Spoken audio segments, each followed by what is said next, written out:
Welcome to Breaking Doctrine, presented to you by the Combined Arms Doctrine Directorate at the Combined Arms Center at Fort Leavenworth, Kansas. The views expressed here are those of the individual and do not represent the views of the Combined Arms Center, U.S. Army, or U.S. government. Hello, I'm Major Chris Parker, and this podcast topic is Consolidating Gains. With me today is Colonel Rich Creed, Director of the Combined Arms Doctrine Directorate, or CADD, and Colonels Shane Morgan and Bob Molinari of the Mission Command Training Program, or MCTP. Gentlemen, welcome to the show. Thanks for having us here, Chris. Absolutely, thanks. So today we're discussing an update to the Army's strategic roles and operational framework that debuted in the 2017 version of Field Manual 3.0, or FM 3.0, and that's Consolidate Gains. So I guess, Colonel Creed, sir, if we could start with kind of the basics. So what do we mean when we say consolidate gains? Well, Chris, let me set the stage for the discussion. So as we were reworking FM 3.0 in 2016 and 2017, the Army had some strategic roles that it had talked about, but essentially they were part of, a short elevator speech, prevent, shape, win. And so prevent, shape, win was not the basis for us to build a doctrinal framework. So we tried to expand that out based on lessons learned from the Army over the last 20 years or so, and then hang some intellectual muscle onto that very basic framework. And so when we talked about shaping the security environment, preventing conflict, prevailing in large-scale combat operations, and then consolidate gains, it was a recognition that it's okay to generate conventional deterrence, and we don't have to fight. That's the ideal. If there's a crisis and we react to it fast enough and there's no fight, then that's good. But if we have to fight, we want to fight in such a way that we prevail. But is the fight itself the thing that's going to end the war or a conflict in such a way that allows us to achieve our national objectives? And so because we're a thinking organization, and the Army, tries to learn from prior mistakes or shortcomings, we understood that consolidate gains was a big deal. Part of the reason why, we didn't invent that term out of whole cloth. The Army operating concept that was published in 2014 by TRADOC that was going to inform the future concept that became multi-domain operations and multi-domain battle mentioned the idea of consolidating gains by Army forces 10 or 12 times in a relatively short document. And its emphasis on the importance of land forces and their centrality, if that's a word, to those consolidating gains to achieve political objectives was one of the reasons why we put it in the book. So I think I need to, or I want to bring it up. How much of this, sir, is based on kind of the shortcomings of OIF?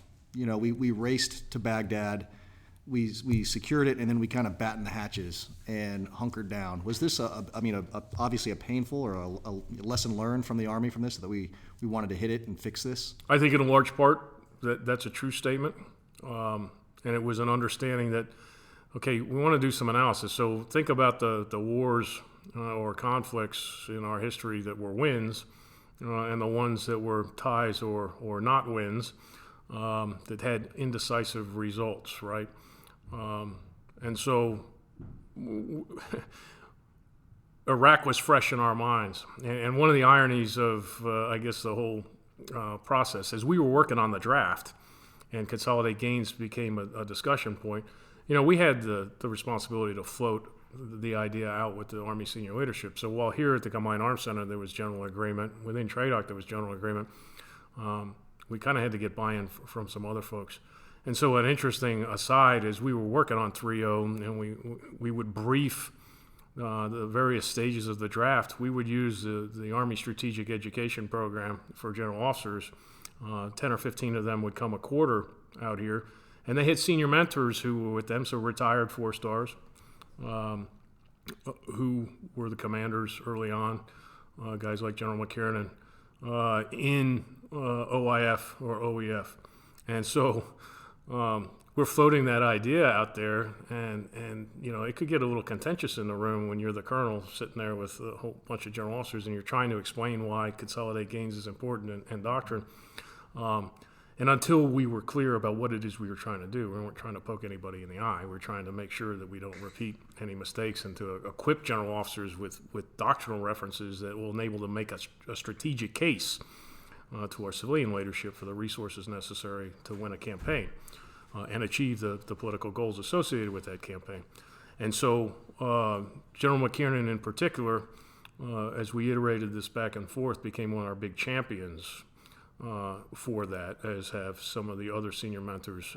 And intuitively, most of the senior leaders understood why this was an important idea. And we talk about it in the doctrine specifically. So we say, the U.S. Army's consolidated gains with various degrees of success throughout its history. We did it during the Indian Wars.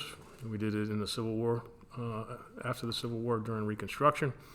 We did it after the Spanish-American War in the Philippines, during World War II, Korea, Vietnam, Haiti, Iraq, and Afghanistan. But the difference was various levels of success and the cost associated with that. So we found that if we would address the issue up front and plainly and make it central to how we design campaigns and operations to achieve those political end states that we seek, then we would have the tools necessary maybe not to repeat some of the mistakes that we have made. So now you mentioned the history and the campaigns the Army has had in its past where it has consolidated gains to varying degrees of success. Now, consolidating gains is obviously not a new concept. How was this treated doctrinally in the past, and what sources did you, sir, draw on when you were putting this back into doctrine? So interestingly enough, the only thing in doctrine that ever really talked about, used the word consolidate, was consolidating on the objective, consolidating, reorganizing on the objective. And there's a relationship. I mean, it's the same mental construct and done for the same purposes in many ways, right? It's at the lowest tactical level, when you consolidate and reorganize on the objective, what are you doing? Well, you're setting the conditions to continue the operation. If the operation has come to an end, then you're setting the conditions for a transition, right, to the next thing. Well, if you scale that up and extrapolate it out, it's got different meanings when you get, from a platoon up to a division to a corps to a theater army to a joint force command that's conducting a campaign. But as you move up in those echelons, the things that you're consolidating are a little bit different. And ultimately, you're setting the security conditions for a favorable peace. And so while these things were understood at the lowest tactical level as part of a transition, we'd kind of lost the ball from a policy side, and policy is informed by your doctrine in some ways. But from understanding that if you have this grand objective at the end of a military campaign, then you've got to set the conditions for those political settlements to be enduring. And setting the security conditions on the ground is the Army's responsibility. So that's how we kind of looked at that. Yes, sir. And I appreciate that that big picture, kind of walking it from the tactical up, makes a lot of sense. I'd like to drop down kind of the operational level now, though, sir. And if we could, when we added Consolidate Gains to our doctrine, it became part of our operational framework, our geographic operational framework, because we have the deep, the close, the support, and now the consolidation area. And I'd like to start with who typically establishes consolidation areas, and who do they assign these areas to, generally speaking? Yeah, so what the doctrine says is that the first echelon that established is the consolidation areas of division, and that typically would need the equivalent of a brigade combat team to use that as its area of operations. In other words, it becomes an area of operations for a brigade combat team. And then, if you move it up to a corps, then it becomes a division or some combination of brigades. We say in the doctrine, a corps employs a division. What we're really talking about, though, is this is primarily in an offensive framework, okay? Because the challenge becomes, as you're moving forward, you're seizing objectives, you're defeating enemies, and you're continuing to move, the amount of area that an echelon is responsible for continues to grow. And so you get stretched out. So it becomes about risk.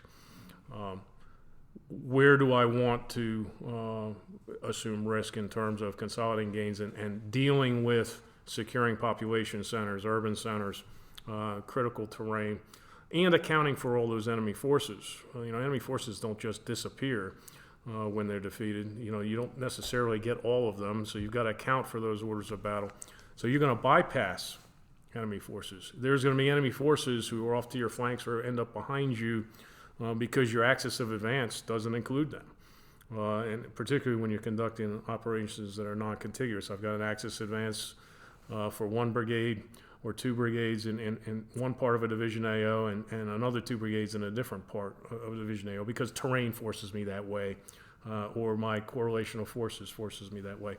But in any event, somebody's got to be responsible for policing up and securing those enemy forces. The other bit of this is, and this gets back to the lessons learned part of it, is that if you give the enemy enough time, they can reorganize what capabilities are remaining for them to wage a different kind of conflict and protract the war. So we defeat the Iraqi army and the Republican Guard and so forth in 2003, but we never captured all of them. We just basically said, the war's over, go home.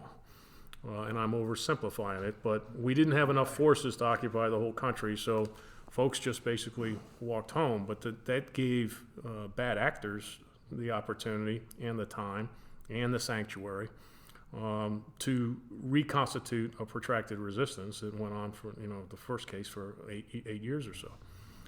So, sir, when you talked about the echelons and how as we conduct the offense, obviously AOs grow, and so my question becomes, what is the best way that you've seen for units to assign a consolidation area? Is it that BCT that's doing the close fight? Do they achieve their objectives and then transition to consolidate gains, or do they continue, generally speaking, in that offensive and another follow and support unit just arrives and assumes a consolidation area? In MCTP, you gentlemen may have some good insight here as well as to what's the best practice for that. Yeah, I think they've seen the most practical applications in simulation. I will tell you, the doctrine gives you the option, right?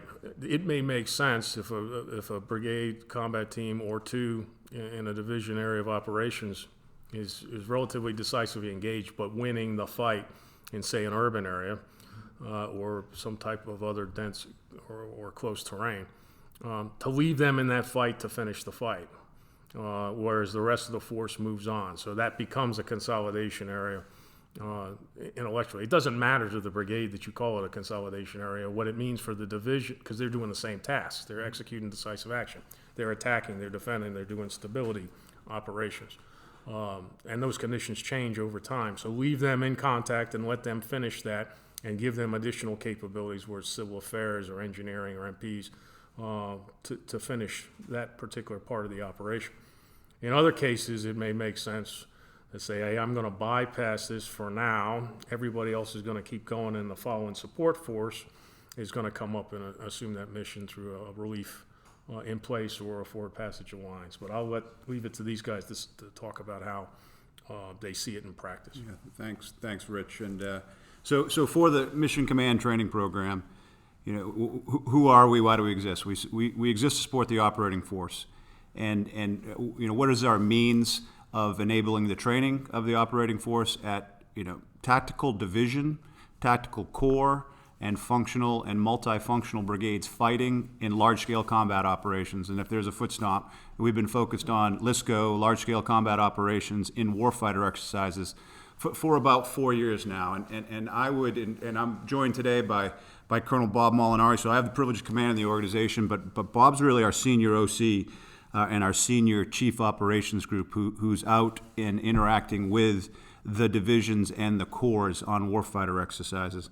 And where we're fortunate in terms of our observations. So one could say that the CTCs are the engine that drive change, but really it's our connection with the Combined Arms Doctrine Directorate and the Center for Army Lessons Learned. And I'll talk about that in a second. But so specific to your question on the consolidation area and best practices, I will submit that there hasn't been another topic or another challenge for divisions and corps more so that has evolved over time than the consolidation area. But peeling it back, it's the mission command or the command and control in the support area. And so in terms of a best practice, for our organization for combat, for a large-scale combat operations warfighter exercise, the division is balanced. It's got a striker brigade combat team. It's got a light infantry brigade combat team. It's got an armor brigade combat team. And then the division has its organic DIVARTY, sustainment brigade, and combat aviation brigade.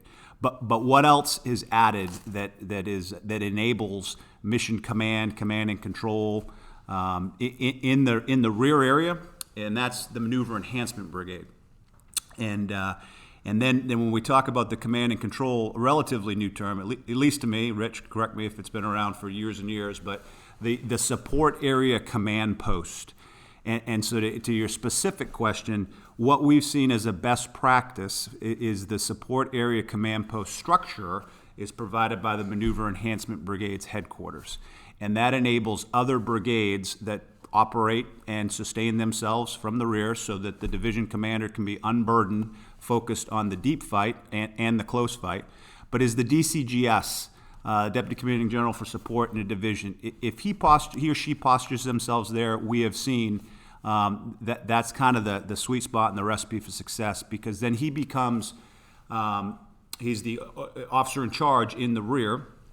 But I will share one more thing in terms of, the SACP. We can talk about it more and more. It has to be resourced.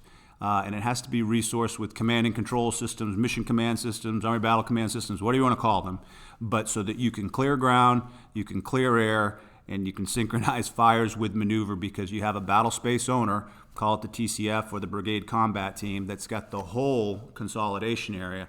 But inside the support area, those bypassed units that we didn't address, internally displaced personnel, if the enemy can and does in warfighters get into our rear, he can. That's a clear pathway to success, to him achieving his objectives. But I'll pause there. Best practice, SACP, Maneuver Enhancement Brigade that trains with the active component division. That's the other component here is that we don't have any Maneuver Enhancement Brigades in Compo 1. So the sweet spot is if they're able to train with a division during CPX 1, 2, and 3, get left of StartX, integrated systems, processes, products. That has become what we've seen and observed as a best practice. I'll pause there and pass it over to Bob Molinari. So, Rich and Shane, thanks for letting me be here. Really, my experience for the conversation is focused on this last year as the Chief of Operations Group Alpha, and the commander hit it on the nose. The question is, how do we train consolidation areas in our warfighter exercises? Because the warfighters, for those who might not be experienced with them, are 9-day sprints, absolutely tactical, where we take a lot of volume or information and push it through a very small pipe, and we focus on information flow, systems, processes, duties and responsibilities of individuals. It really, really overwhelms division and corps staffs and the functional, multifunctional brigades. Deliberately. Absolutely. You've got to, because we connect with them early and we try and coach them for the home station command post exercises, just like they do for National Training Center, JRTC, JMRC, that this is coming. And the consolidation area conversation is a big part of that. And Colonel Morgan hit it on the nose with the struggle and best practices they have. Because in that 9-day sprint, the division or the corps commander has a lot of things that he or she is focused on. A lot of it ends up being intelligence and fire, certainly maneuver, obviously C4I. Certainly sustainment and protection is a big part, but an understanding of how much attention from the command group needs to be paid to the consolidation area, because as you said, they're still trying to maintain tempo from a position of advantage in a very tactical fight that has a very short duration, with a lot of things changing in a thinking world-class Op 4 that's not being a fair competitor.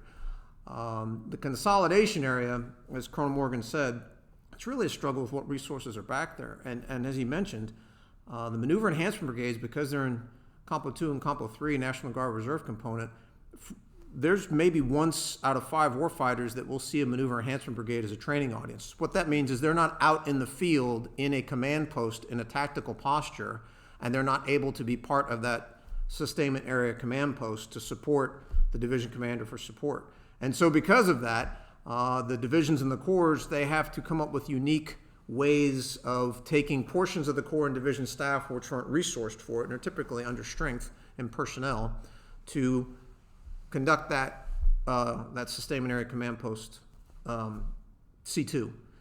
And our senior mentors coach them on, our retired general officers that are integral to the mission command training program, coach our general officers on consideration for who, it's always the DCGS, but what staff can you pull out of your main or your assault CP in order to integrate the efforts of both the MEB, that's a response cell, so it's working out of the mission training complex, it's not in the field, the sustainment brigade, and then typically the brigade, as was mentioned, that's doing the larger scale consolidation area, while the MEB is mostly limited to the sustainment area. And in a tactical fight, they're really focused on MSR, ASR security, to some extent detainee operations, but they're really focused on level 3 threats or platoon level mechanized threats that have either been bypassed or suddenly come in from the flanks that suddenly impact the division or corps operational reach. Ultimately, the consolidation area, as Colonel Morgan mentioned, it comes down to a conversation on rear boundaries. Yeah. When will the corps allow the division to move its rear boundaries in order for the division that wants to move closer to its final objective to decrease the security of those MSRs and ASRs because the MEB is already overstretched and they lose combat power as they continue their offensive. The brigade combat team, typically the IBCT that they leave in the rear, they need forward. Well, the corps has the same concern, but the corps also doesn't have a MEB either. So the way we train, very tactical. I would love to get into a conversation about how we consider it at the operational strategic level, but at the tactical level, it's a struggle for resources and priorities. It ultimately comes down to commander's priorities. So there was something, Colonel Morgan, that you said, I think, that I just want to clarify and hit again. It sounds like the sweet spot for this is the SACP, or the Support Area Command Post, and the MEB working together. And I assume that's because the MEB inherently doesn't have the ability to control airspace and whatnot. Am I wrong, or is that? I mean, the Maneuver Enhancement Brigade consists of engineers, MPs, and chemical, right? Am I forgetting anybody? And it's a command post it doesn't come with AMDUS, it doesn't come with TAEUS, they don't come with AFATADs.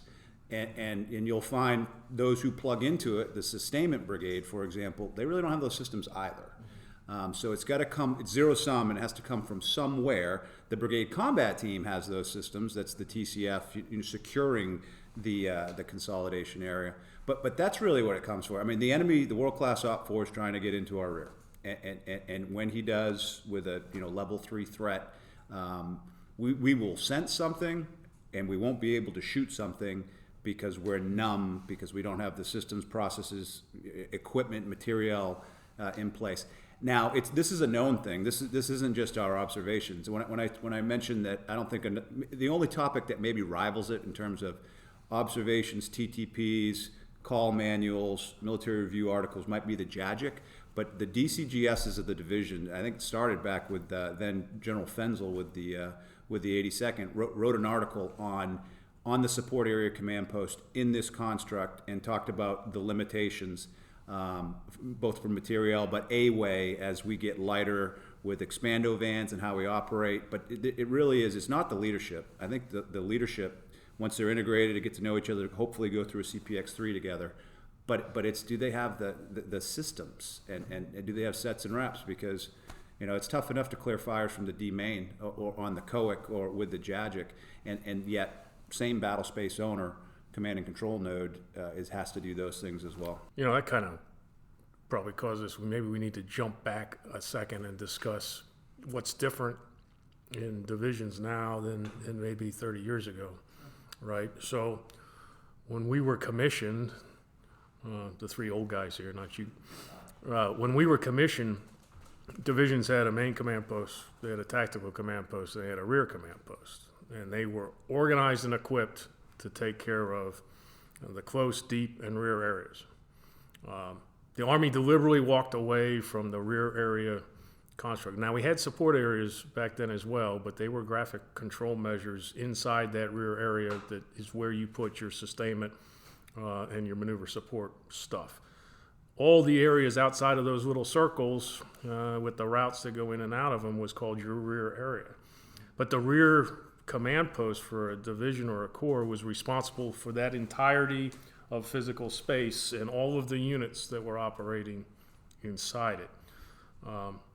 We did away with rear command posts probably 15 years ago when they reorganized the divisions and we went to a modular construct. But we didn't expect or anticipate that we were going to fight those kinds of wars against peer threats that we would constitute large-scale ground combat operations now.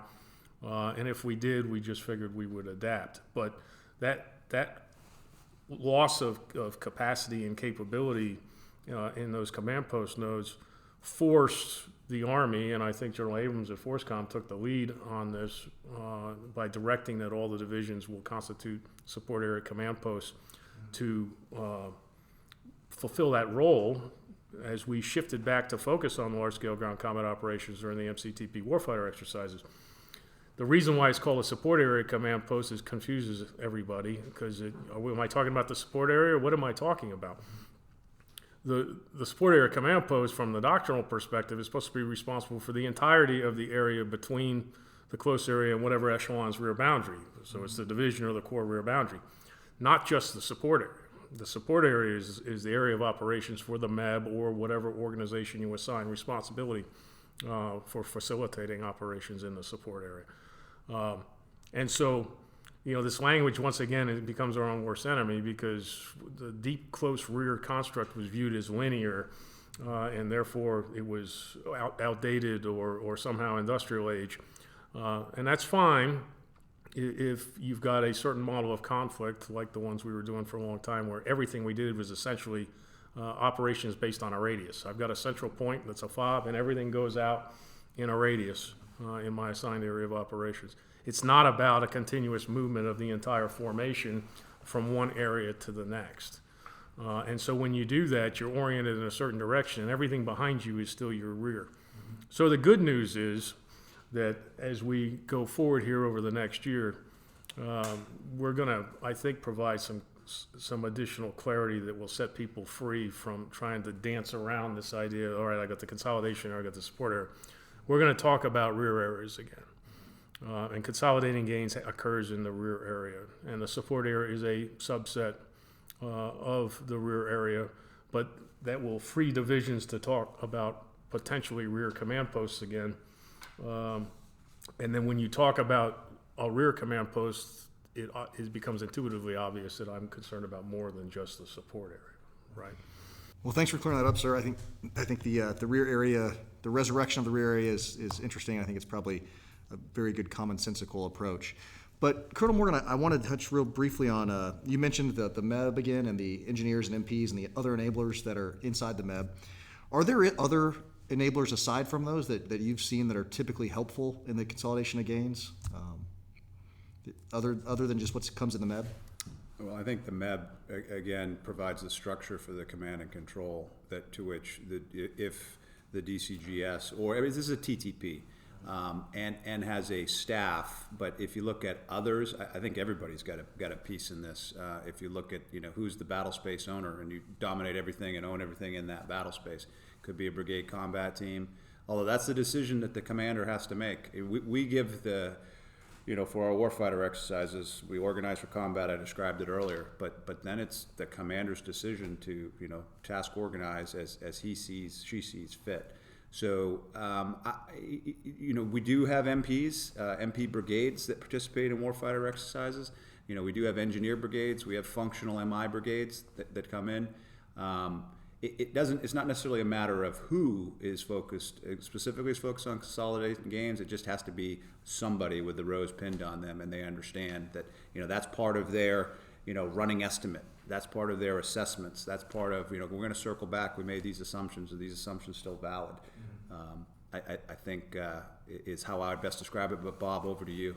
So the MEBs are tailorable. The MEBs at home station are not one size fits all. What Colonel Morgan said it straight on. We tailor them for a warfighter with an MP battalion, engineer battalion, Seabird battalion. For the training, the more signal capability, because they all have signal capability, allows them to generate greater C2, at least from a C4I construct. And of course, we talked about the security forces assigned to it. That one MP battalion is limited in either MSR, ASR security, and to what degree of detainee operations it can handle within the warfighter.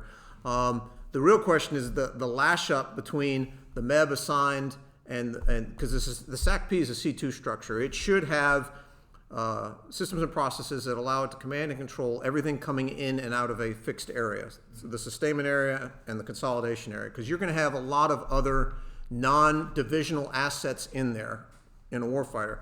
The Corps will have artillery, aviation, sustainment assets coming in and out that might run into security concerns that need to dial one or come up on some net to dial into the SAC-P in order to gain assistance.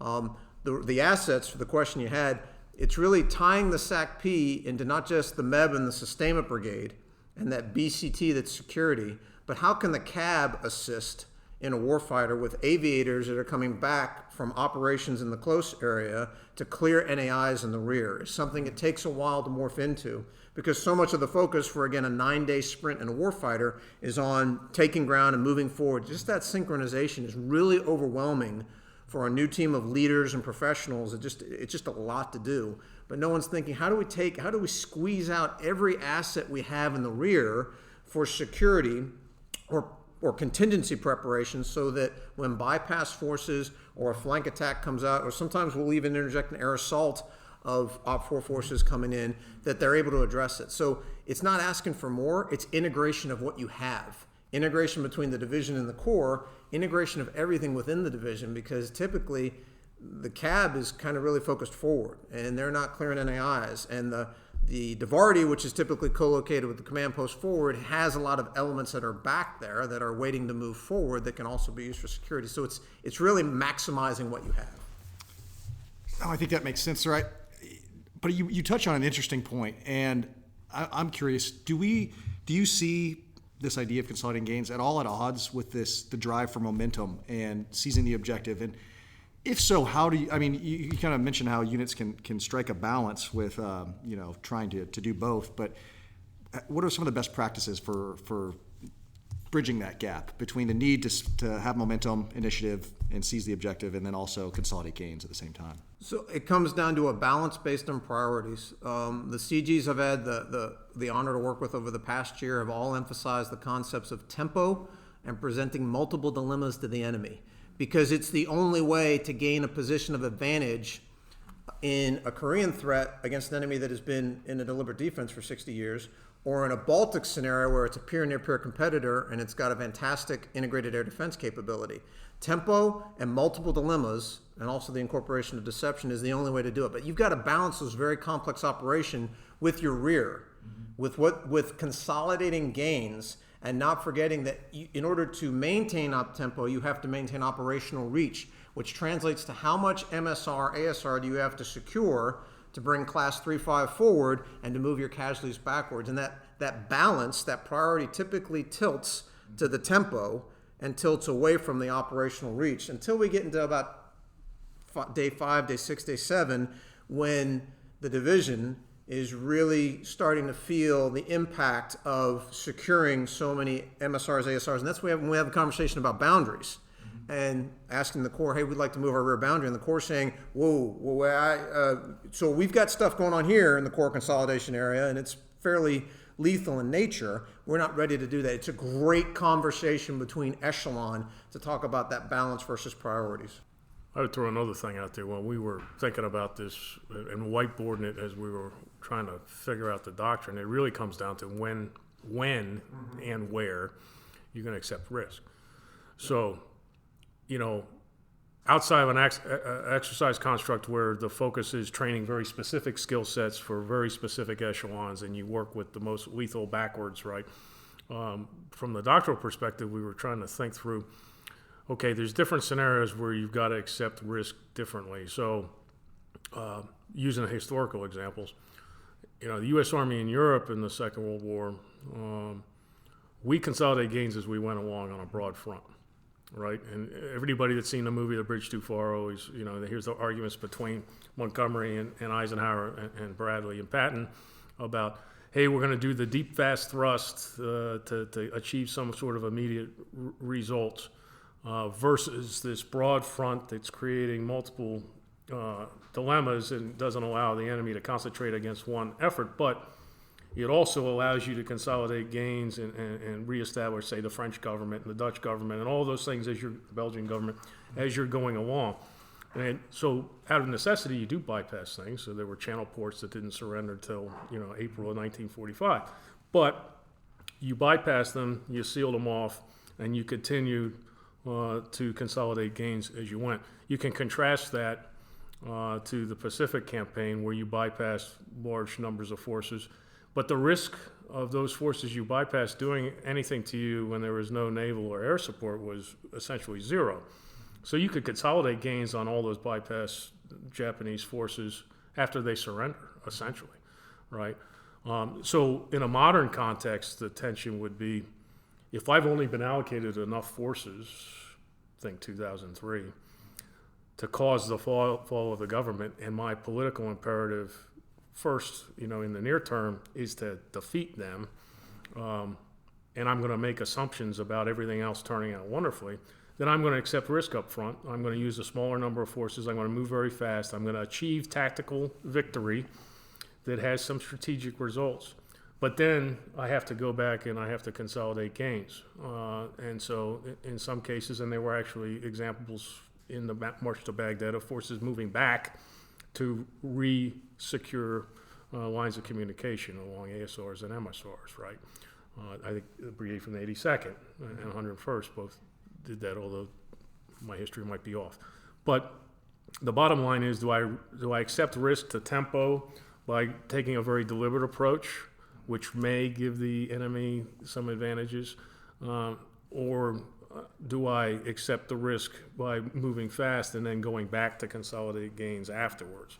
And that's what we were wrestling with, and I just don't know, like you said, in a 9-day exercise, unless the exercise is designed to address that, how you get after it.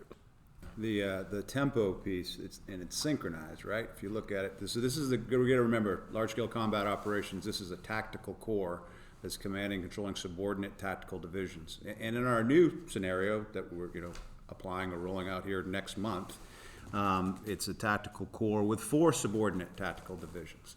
And they're in the attack, they're in the offense. So it's not just tempo of your division, but how is that relative to your adjacent units? And that's what we see, with the commander-to-commander dialogue nightly between the corps commander and his division commanders. The other thing that we see that is very helpful is if the corps G4 is talking to the division G4 and the 3s are talking to the 3s. That we try to coach that. When I say coach, we're very fortunate to have 28, highly qualified expert senior mentors, retired general officers, and then at MCTP we get 318 observer coach trainers, which are our scouts. But I think you'll find one consistent theme going forward on the commander's decision support template and his synchronization matrix. You'll see this as a star. This very discussion that we're talking about right now. Displacement criteria. When are we going to collapse, move?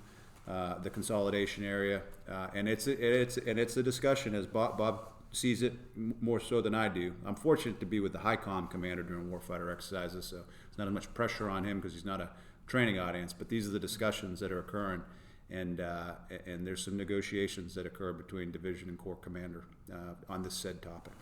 I think there's a mindset thing too. So there's a cultural aspect of this that we were trying, and I think we had some success. I mean, just the fact that people are even accounting for the need to consolidate gains it represents progress, right? Army's a big institution, and getting that switch in just a couple of years, and the flexibility that MCTP's had with working scenarios and allocating an additional brigade, right? They have 4 brigades typically now, where they used to only have 3, and that 4th one, the whole purpose for assigning a 4th brigade was to get after what happens between the close area and the unit rear boundary. That doesn't mean people have to use it that way, but obviously they don't in every case. But it's a recognition that, hey, we have to get after this problem. But going back to the mindset, so if at the strategic level, consolidating gains is the ultimate purpose of military operations to begin with, okay, I've got some strategic political objective I need to do, and the whole purpose of the military operations is to set the security conditions for that outcome. All right. At the operational level, it's about ultimately denying the enemy time, space, and psychological breathing space or room to organize for continued resistance, right? And then at the tactical level, consolidating gains is essentially the preventive medicine that kills the seeds of insurgency. And so those three viewpoints, and it's easy within the Army to do have the tactical and operational perspective, but there's got to be recognition at the strategic level that's important. And that's not something we war game or conduct in exercises that I'm aware of. And that's my interest is, so I think we train the consolidation area and the warfighters at the tactical echelon, but at the operational level, is there any construct that allows focus to discern organizational gaps, doctrinal gaps that exist from tactical to operational? Because we do have them as part of the template of the overall warfighter exercise, but they're just provide the wraparound considerations for our sustainers to consider, but we don't really talk about the entire port to corps to division area. We just assume it's secured and it's not a big part. But is there something that trains that we know of? So I'm not aware of anything that trains it all. I am aware that the theater armies, Army Service Component Commands to the geographic combatant commanders, they look at that in terms of when they do the operational preparation of the theater, the planning considerations that go into our operational plans in many ways get after what are the resources necessary to do that. Because ultimately at the operational level, it's a joint force commander problem set. And the Army's got a huge Title X responsibilities under the law in terms of enabling and providing resources to the other services there. But since people live on land, cities are on land, all of those things are on land, the bulk of it falls into the Army, but it's the understanding and the Army communicating the requirements to do this right to the Joint Force Commanders that's ultimately, I think, decisive. But that's a good question. I've got to go back and look and see if how much influence we've had on the joint doctrinal side there. In our exercise, the warfighter kicks off. We're already in our tactical assembly areas, and we're crossing the line of departure. We're getting ready to do a forward pass to lines, gap crossing, attack the gap, and then continue the attack. And that's the 10-day exercise, 2 days dedicated to AARs that Bob was describing. I would say that I think training, to your question, Bob, training, I can either confirm or deny, but I would say educating, that we are having these discussions, and Rich can vouch. We're fortunate to be able to sit in on every ASEP-C class that comes here to Fort Leavenworth, and you hear things, strategic support area, fort to port. You're contested as soon as you get into the theater, let alone into the fight. So the discussions are occurring, whether tabletop exercises. I would say that might be a something to consider, is doing a warfighter exercise from the port to the TAA to start thinking through all domains and how we're going to be disrupted and still get to our TAAs. That we'll see what the future holds, but I think that would be worth exploring. Another one that goes from seizure of your objectives, and you're at the international boundary that you just reestablished. Then what do you do? Because what you haven't done up to that point should be part of the scenario, and so that gives you a chance to go and address, what needs to be consolidated, but in plain English, cleaned up, right, to finish it out. Absolutely. The only thing about our exercise, I will say, we do have our unified action partners that participate, and the POLAD is next to the division commanders during the exercises. So we do inject those pressures, the same pressures that we had in counterinsurgency operations, in large-scale combat operations, because they don't go away. The embassy's calling down, they're getting guidance from back home, we'll say, and it becomes they're injects, but it really becomes a thinking man, thinking woman's decision space. So those unified action partner piece is actually one part I think we got right in the doctrine, and I think we're going to expand upon that a little bit. So what Consolidate Gains looks like is going to, and who does it, and who provides what military capability to achieve the desired end state. is going to vary wildly from theater to theater, right? So one of the questions we got is, why wasn't this in doctrine before? Well, our doctrine for, other than the coin excursion for 20 years and stability, security, cooperation, all that, was based in large part on airline battle and the doctrine from the 1980s. Well, where were we expecting to fight in the 1980s? We were expecting to fight in Europe or the Korean Peninsula. Who was responsible for consolidating gains as we recaptured either German real estate or Korean real estate, or even move into North Korea as an example? Who would be responsible for consolidating those gains? Our allies would do it, right? It's their territory. They have plans for that. They have security apparatus to do it. They have police, functioning militaries of their own, and they have the natural cultural affinity to do that. They understand all those things. And we had organizations within the Army, both the Rear Area Operations Center and those kinds of things, that were designed nothing other than to coordinate with the host nation and allied forces for those tasks. The problem gets to be we're operating somewhere else where you don't have that, and you're in an alien place, and there are no allies or partners who are from that area to do that. But the doctrine says that's our first choice, is to use allies and partners for that, and that kind of falls in nicely with what capabilities they often bring to them, and quite possibly what rules of engagement or caveats they have for the employment of their forces. So we stress that doctrinally, but again, that is a difficult thing to replicate unless you're doing a real on-the-ground theater exercise. Well, sir, earlier you mentioned, we've got up to the international date line, or we've reestablished the international boundary that we wanted to establish. In that regard, should we look at consolidating gains as kind of a transition mechanism to move from the offense into stability? Yeah, so that's a great question, because we say that consolidating gains begins when large-scale ground combat is largely concluded in an area. But when we say largely concluded, we don't mean completely concluded. And so, in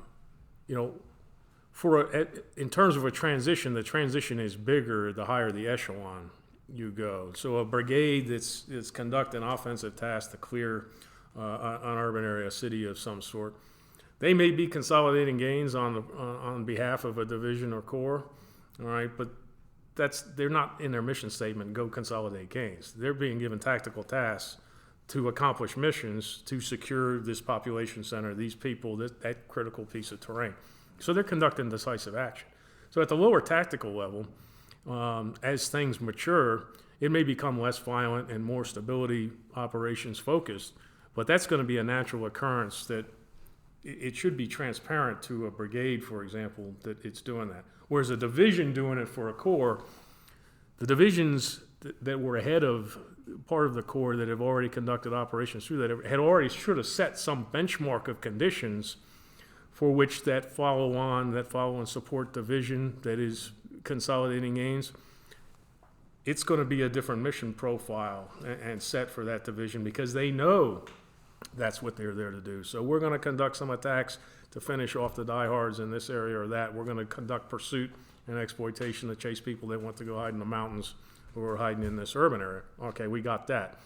But they already go into that understanding that they've got a big piece of stability operations that they need to do in cooperation with host nation forces. So they see it better. They can see that transition. They should, and that's Yes, the sir. way they should be talking about it. And then you go up to the next higher echelons. I mean, you're talking about theater armies trying to bring in civil affairs, NGOs, the other elements of the U.S. government, State Department, all these other folks coming in with this apparatus. And then back to the transition piece again, there's historical examples where we transitioned in certain areas to military governance, right? And military governance, I think, was a radioactive consideration in the last 20 years or so, actually going back to the Balkans in many senses. But it's actually a legal responsibility that the Army owns per DOD instruction. That military governance may be a task that the Army is asked to do. And that's not something we did in these other areas. But in the Second World War, we had a plan for that. We trained people for that.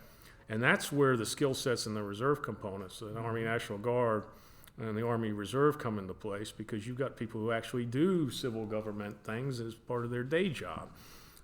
And so that would be a resource to think about that transition as well. But you got to have a plan, right?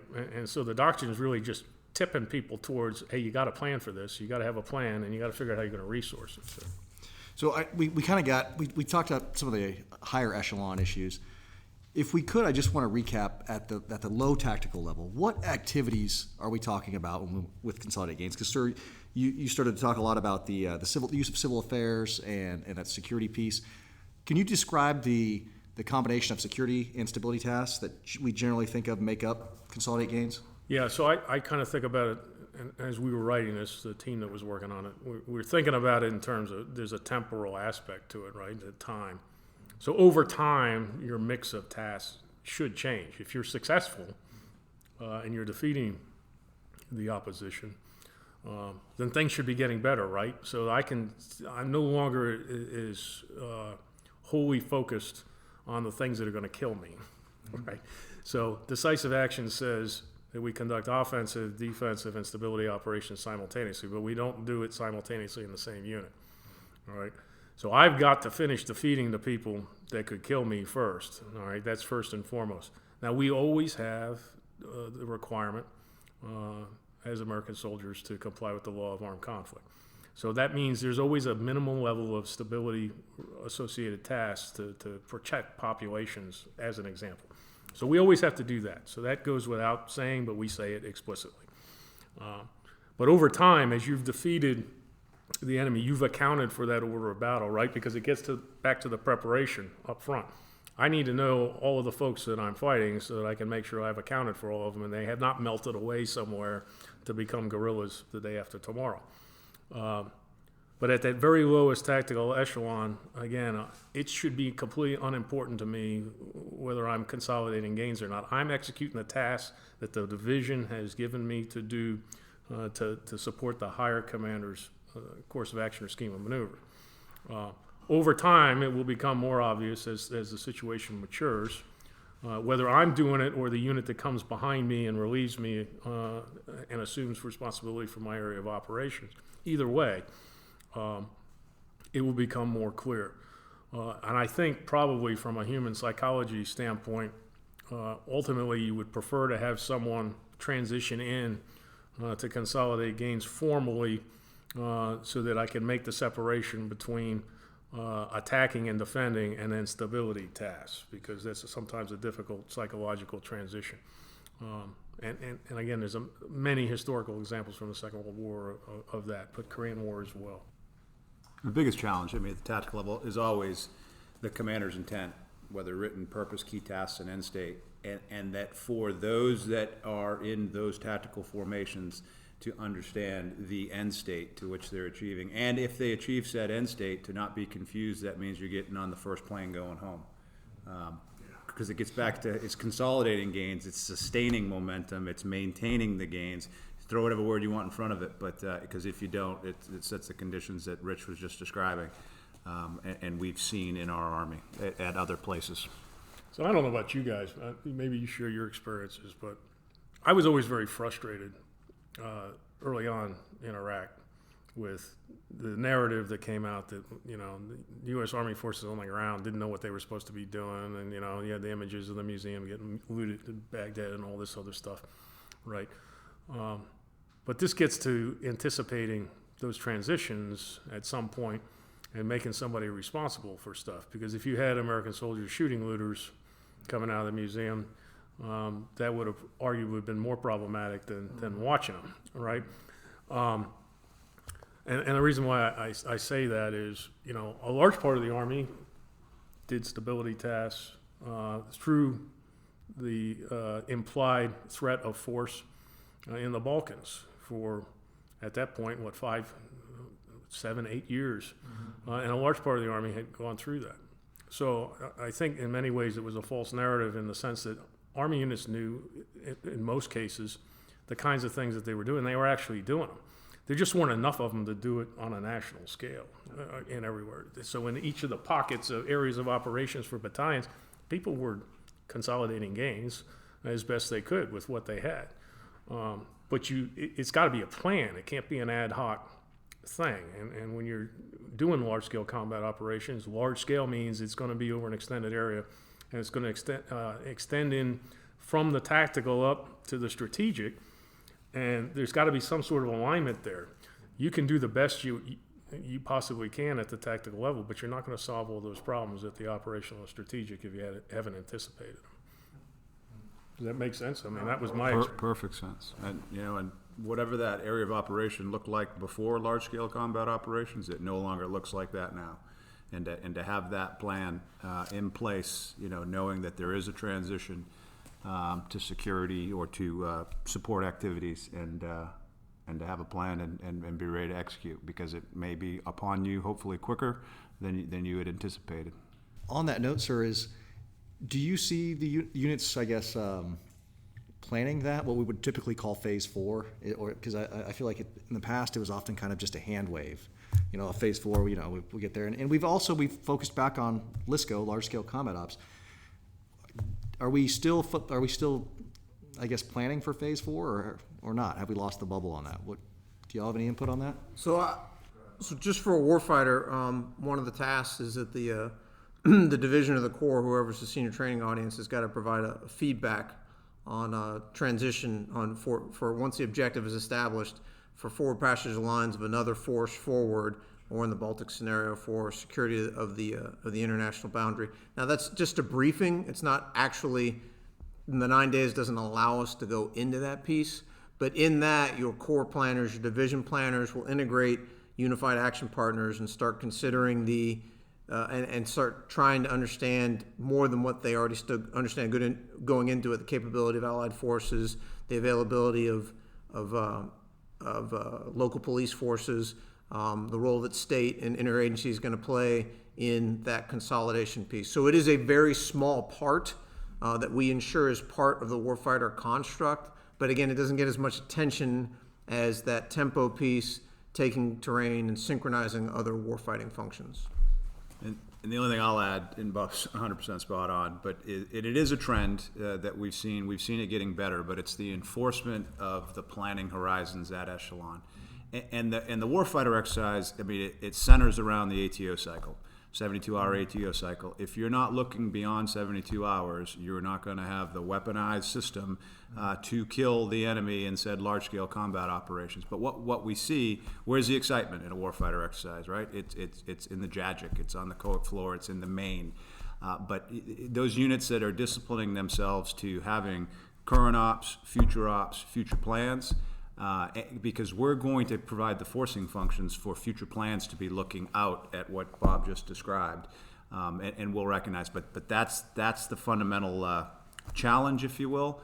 But those units that get into a large-scale combat operations battle rhythm in their CPX2 at home station, and they do it in CPX3, tend to enter at a higher level of training proficiency than those who don't, because the world-class Op4 doesn't care. I mean, once that game comes on, he's in your face and he is relentless. Yeah, I think there's another piece of it too, and it's related to what both Bob and Shane said. It's, as a planning effort, phase 4, the old joint phasing construct, we're keeping it, we're not keeping it, but it's still out there in the vernacular for sure. But phase 4 planning is an economy of force effort for planners. Mm-hmm. And there's some logical reasons for that. The first and foremost, it's seldom something that you're going to exercise or rehearse. All right, so that's one thing that makes it difficult. 2, it's very difficult to predict the outcomes. You have to assume success. And then if you assume success for the previous phases of that joint operation, but then it becomes hard to anticipate where the failures are going to be too. So how do you refine it, right? Because the only way you can refine plans is if you try them somehow, some way, shape, or form, find out something doesn't work, and then refine it. So the incentives, I think, in the past for getting that right probably weren't as strong as they needed to be. I think one way we get after it, though, is the O-plan reviews in each of the geographic combatant commanders of real-world operation plans, and we do it in this construct that we're moving towards doctrinally, which is competition, crisis, and conflict. So we have a competition continuum. And so the competition piece of that in this construct, I know it seems silly to use the same word twice, but what it means is competition below the level of armed conflict. If you don't do this during competition, you're going to be in a real time crunch during crisis to get it right. And so a large part of the Army activities is security cooperation, the joint multinational planning, the O-plan refinement, has got to be with allies and partners who we're going to depend upon, at least in the mature theaters, to get that stuff about right. Because in crisis, the time horizons narrow down so fast, and the focus is really on getting people and stuff into the place, and it's not going to be refining later parts of the plan. It's going to be the focus on the front part of the plan or the joint phasing construct.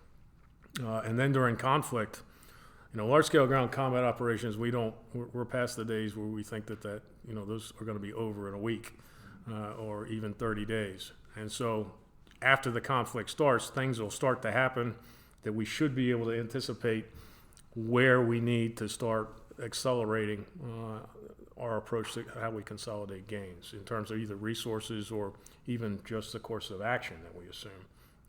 After first contact, the whole plan is going to become a series of fragos and branch plans and sequels and so forth. But ultimately, at some point, a branch plan and sequels got to include consolidating gains. So, Colonel Morgan, I know you mentioned the discipline planning horizons, the use of the SACP. Are there any other lessons learned or best practices that you've seen units do that we haven't discussed yet today when it comes to consolidating gains? It's the pre-warfighter emphasis on rehearsals. So they do a sustainment rehearsal. They always do a sustainment rehearsal. And it's normally pretty thorough from the divisions I've been fortunate to work with.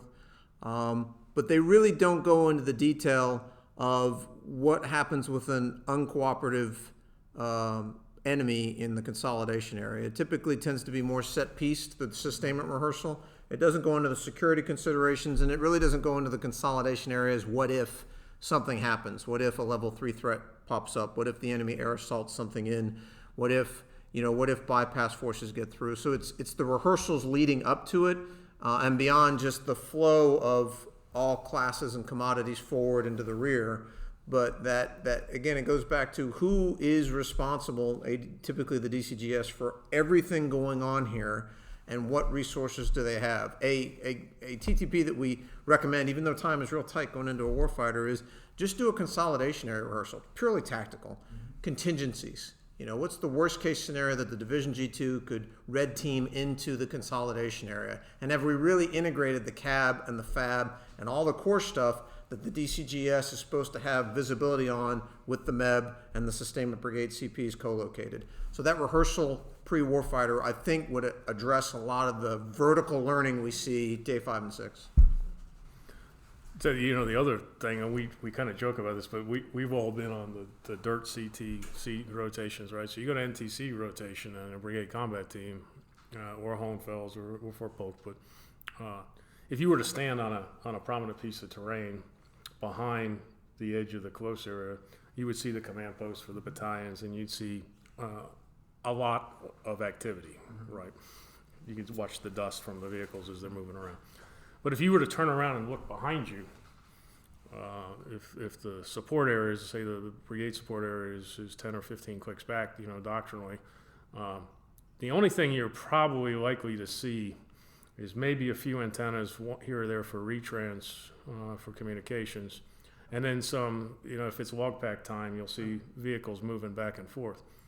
But in the real world, where the BCT is not by itself, but it's part of the entire division, if you were to stand on that same piece of terrain and look back, it would look just like the simulations in MCTP warfighters, where the computer screen is filled with icons, right? And so you would look back and see every piece of ground that was worth anything that could be used. Somebody would be using it for something. It's crowded and busy. And that's what's hard, I think, is there's a disconnect between what happens in training in the dirt and then training on the screen. And just because you see icons, it's not the same as feeling it, smelling it, having to navigate it in the dirt. And so since the warfighters, or the actual ground phases of OIF and Desert Storm, I'm not sure we physically had a chance to practice that, right? Because it's just hard to visualize, I think, unless you've seen it before. And frankly, not that many people that are still serving have seen it before. I know the intention, so they've got the FORSCOM has got the National Training Center 2010 next month, which is the first division live blended constructive. And even though a lot of things have occurred that have, it's going to be a great rotation, obviously, but the wraparound constructive for the appreciation of the consolidation area should be a part of that as I believe FORSCOM is going to try and put a division rotation into NTC or JRTC's live to bring in the constructive and what MCTP brings in, so that we can go beyond just the mostly lethal, a little bit of non-lethal brigade level and below, into everything behind them that will allow a division staff out in the dirt to be paying as much attention to the rear as they are forward. Right. And that's something that General Rainey makes sure that we understand very clearly, is that what's going on, that DCGS in the support area command post, and maybe hopefully someday the division rear command post, what they command and control and the way in which they conduct operations should keep that division commander and the brigade commanders from having to look from behind. They can stay focused to the front. I mean, it's ultimately consolidating gains and ensuring that support area operations are occurring smoothly is all about enabling freedom of action and focus for the folks in the close and deep fight. I mean, that's really ultimately what we're getting after, over and beyond, just those larger operational and strategic considerations. On that note, I kind of want to look at the future in closing here. And what do you see as future changes to consolidating gains? I know we've talked today about the bringing back the rear area, and we've done some. So you've mentioned military governance having maybe a more prominent place. Would you care to elaborate on any of that, or any other changes in the future of consolidating gains and how we approach it? So we're going to keep the Army strategic roles, but we're not going to belabor them in the FM 3.0 level tactical doctrine. That's going to be a setup at the ADP level, ADP 1, ADP 3. And we're going to focus down on competition, crisis, conflict. We're going to work on the operational framework. We're going to go deep, close rear support areas, because that's really more than 51% of the time the way people think about it anyways. And quite frankly, the senior leadership supported us move in that direction. So that's going to provide some clarity and simplicity. We're going to talk about consolidating gains during competition, crisis, and conflict. And in many ways, that accounts for the information dimension of the operational environment, okay? We are consolidating gains in competition right now. We have forces forward stationed in Europe and Asia in the CENTCOM AOR for the very purpose of consolidating gains that were made. They could have been made 75 years ago. They could have been made 2 years ago, depending on which theater you're talking about. But part of consolidating gains is protecting your alliances, maintaining those relationships with allies, creating interoperability or greater levels of interoperability. That's all about consolidating a status quo favorable to the United States of America. In crisis, we'll talk about protecting those relationships again, but they'll be more focused on a specific adversary instead of that broad approach that happens outside of the threat of conflict. We'll also talk in more detail, I think, about the importance of planning, like we discussed earlier, and anticipating what the requirements are in the places you're most likely to fight. And then in conflict, we will talk about it much as we do in the current version, but we will work it out in terms of, are we operating in a theater that's contiguous? The operations are largely contiguous, like Europe or CENTCOM, or is it a theater like the Indo-PACOM, where you're talking about non-contiguous forces in these vast geographical distances, and so they got different problem sets. So I think that's where we're going to go with this. And I'll just share it at MCTP. We started the conversation with at the tactical level. Everybody's familiar with consolidation and reorganization. Well, even internally, how are we going to be better postured to enable the training of divisions and corps in large-scale combat? We're reorganizing right now ourselves and realigning our people more vertically, where we're going to be focused on the synchronization and integration of warfighting functions and less so brigade headquarters. So we're posturing ourselves, and a key task from our CG for this next warfighter exercise is to do a deep dive into information. Not necessarily as a warfighting function, but give it the same level of priority as we start, we're postured for multi-domain operations. I mean, we organize a strategic effects group of leaders and of senior mentors with some of those very specialized skills in the space or the cyberspace realm, you name it. But we're adapting, we're posturing right now to meet exactly what we think today the future looks like, and for us, the future is on us next month. Out to, I think we should be set, for the next couple of years, at least in this construct, and adapt as required.